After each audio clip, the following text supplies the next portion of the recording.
Linear diode detector with delayed AGC.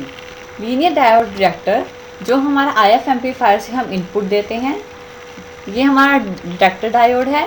और इस circuit ये हमारा 2 कैपेसिटर से जुड़ा होता है। 2 कैपेसिटर, 1 रजिस्टर, R1 हमारा लोड रजिस्टर है, CC हमारा कपलिंग कैपेसिटर है।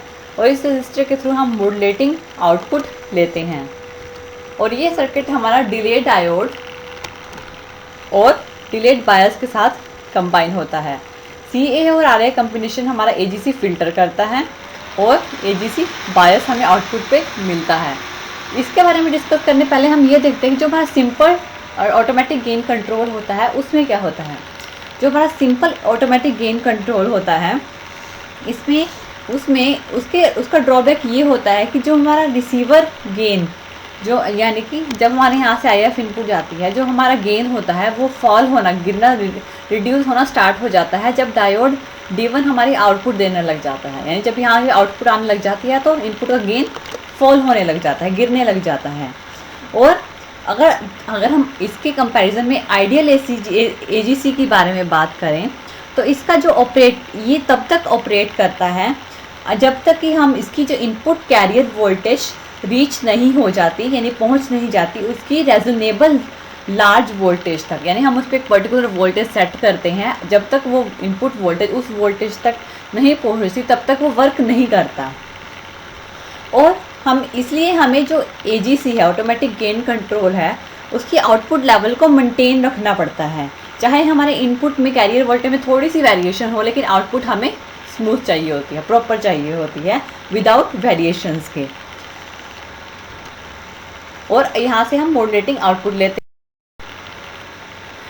अब हमारे बात आती है डिले AGC की। ये तो हमने सिंपल और आइडियल के बारे में बात की थी। अगर जो हमारा डिले AGC होता है उसमें एक डिले डायोड का यूज़ होता है। इसका यूज़ इसलिए किया जाता है क्योंकि अगर हमारी इनपुट स्मॉल हो या ज़ीरो हो, स्मॉल और ज़ीरो के कंडीशन में हमारा D2 कंडक्ट करना, यानी कि ये वाला डायोड कंडक्ट करना स्टार्ट कर देता है। जब हमारी स्मॉल और ज़ीरो वोल्टेज होती है तो हमारा D2 कंडक्ट करता है। और इससे क्या होता है कि जो हमारा AGC बायस होता है वो इक्वल हो जाता है पोटेंशियल ऑफ कैथोड, यानी कि जो हमारे कैथोड डायोड का कैथोड होता है उसके पोटेंशियल के इक्वल हो जाता है जो हमारा AGC बायस होता है। और AGC इसके बाद हमारा AGC की वैल्यू फिक्स हो जाती है लो पॉजिटिव वैल्यू पे। और अगर दूसरी कंडीशन में, ये तो तभी वर्क करेगा जब ज़ीरो या स्मॉल वोल्टेज होगी। दूसरी कंडीशन में क्या होता है कि अगर हम इनपुट कैरियर वोल्टेज इंक्रीज़ करें, उस टाइम पे कम कैरियर वोल्टेज आ रही थी, ज़ीरो थी या स्मॉल थी, तो हमारा D2 डिलेड AGC कंडक्ट कर रहा था। उसे कुछ ऑपरेशन परफॉर्म करने पड़ते हैं जब हमारी इनपुट स्मॉल जाती है। लेकिन अगर हमारी इनपुट प्रॉपर आ रही है तो उससे कंडीशन में क्या होगा, तो जब हम कैरियर वोल्टेज को इंक्रीज़ करते हैं तो हमारा AGC बायस होता है वो रेक्टिफायर करना स्टार्ट कर देता है जो हमारी कैरियर वोल्टेज को। और हमारा D1 detector diode D1 work करना स्टार्ट कर देता है। और D1 वर्क करता है और इसमें जो रेक्टिफायर बायस होता है, जो मैग्नीट्यूड होता है, एक्सीड करता है हमारे पॉजिटिव कैथोड वोल्टेज के मैग्नीट्यूड तक।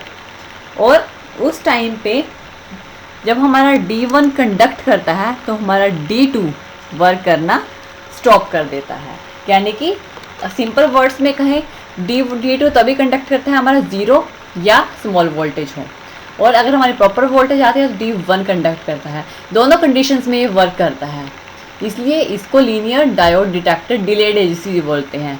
डिले मतलब ज़ीरो या स्मॉल वोल्टेज पे कुछ डिले आ जाता है हमारी फ्रीक्वेंसी पे जब D2 वर्क करता है। इसे डिले डायोड इसीलिए ही बोला जाता है, जिससे हमारे AGC को कुछ फंक्शंस परफॉर्म करने पड़ते हैं।